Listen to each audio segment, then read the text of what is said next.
শাসক স্বৈরাচার হওয়ার জন্য শাসক কি একাই দায়ী, না আমরাও সমভাবে দায়ী? অভিজ্ঞতায় দেখা যায়, শাসক যখন দীর্ঘমেয়াদে ক্ষমতায় থাকেন তখন তিনি অপ্রতিরোধ্য হয়ে ওঠেন। এটাই বাস্তবতা।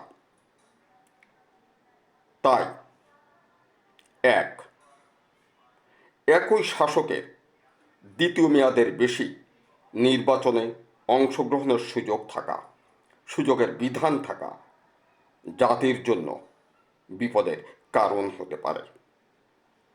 দুই, শাসকের স্বামী, স্ত্রী, সন্তান, ভাই, বোন, ঘনিষ্ঠজন যখন নতুন করে শাসক হওয়ার সুযোগ পান বা আমরা শাসক বানাই, প্রকান্তরে সেই পুরনো শাসককে পুনরায় ক্ষমতায় বসানোই হলো। এটাই হলো বংশানুক্রমিক শাসনের দিকে এগিয়ে যাওয়া। এভাবেই দেশ, জাতি মহা বিপদে পড়তে পারে। সুতরাং সংবিধান প্রয়োজন।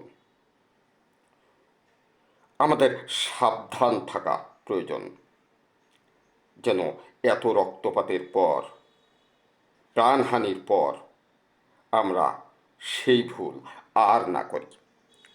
ধন্যবাদ সকলকে। সকলেই ভালো থাকুন।